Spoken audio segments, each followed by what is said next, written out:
আসসালামু আলাইকুম, সবাই কেমন আছেন? আলহামদুলিল্লাহ, আপনাদের দোয়া আমি অনেক ভালো আছি। আয়াত মমস ব্লগ দেখার জন্য সবাইকে স্বাগতম জানাচ্ছি। যেহেতু আমার লাউ গাছে সমস্যা হয়ে গেছে, তারপরে দুই একটা লাউ আছে, সেই লাউটাই কাটতে আসছি। তো লাউটা কেটে নেই, তারপরে দেখাই। একটু কলটা দেখছেন? মাশাআল্লাহ বড় হইছে তো। এটা অনেক বড় লাউ গাছ, লাউ আনছিলাম বড় জাতেরই। কাটেন পারবেন? কত বড় লাউ! মাশাল্লাহ মাশাল্লাহ বলতো, ধরে নিয়ে কিন্তু, নাহলে কিন্তু আবার পড়ে যাবো। দাঁড়া মা, আমার কাজ করতেছি। মা কি মা? পড়বো কিন্তু পড়বো। এই সিজা মা হ্যাঁ দেখতেছি, দাঁড়াও।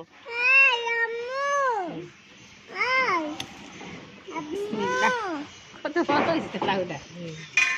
ভিতর আছে না সবার মা, একবারে কচি, আরেকবার হয়েছে না? মাশাআল্লাহ সুন্দর হইছে।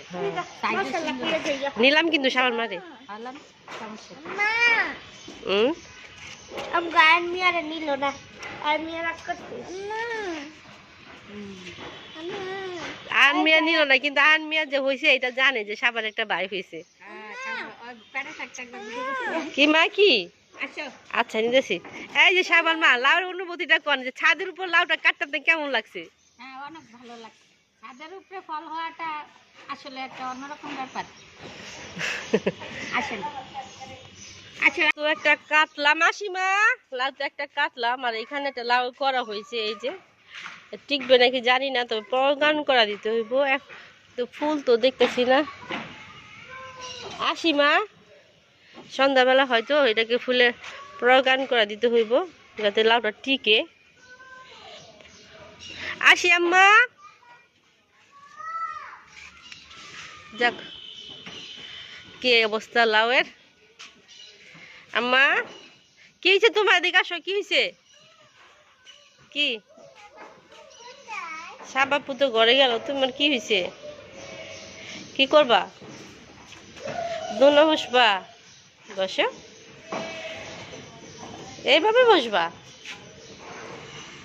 দেখি পড়ে যাবা, আস্তে আস্তে আস্তে। মা একা একা উঠতে পারছো? আম্মা তুমি কি একা একা উঠে গেলে? দেখি একা একা উঠে গেছে তুমি, সত্যি একা পারো উঠতে? পারো? বলো হ্যাঁ পারো। দেখ মুখটা কি বার করছে রে বাপ রে বাপ।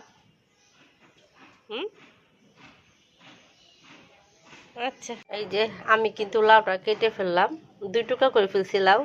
2 টুকরা করে, 1 টুকরা আমি দিছি সাবার মারে, আর 1 টুকরা নিছি আমি 2 টুকরা করে। সাবার মানে তো অনেকে চিনেন, সাবারই চিনেন, সাবার মাকে দিলাম। আর 1 টুকরা আমি নিলাম, যেহেতু গাছের লাউ। এখন আমি এই লাউ দিয়ে হাতে খিচুড়ি রান্না করবো, এই জন্য এখন কেটে নিব।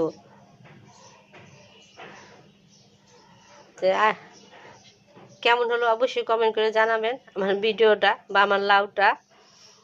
এখন আমি আদে খিচুড়ি রান্না করি। সবাইকে অনেক অনেক ধন্যবাদ। আসসালামু আলাইকুম। সবাই আমার পাশে থাকবেন, আমার জন্য দোয়া করবেন। আল্লাহ হাফেজ।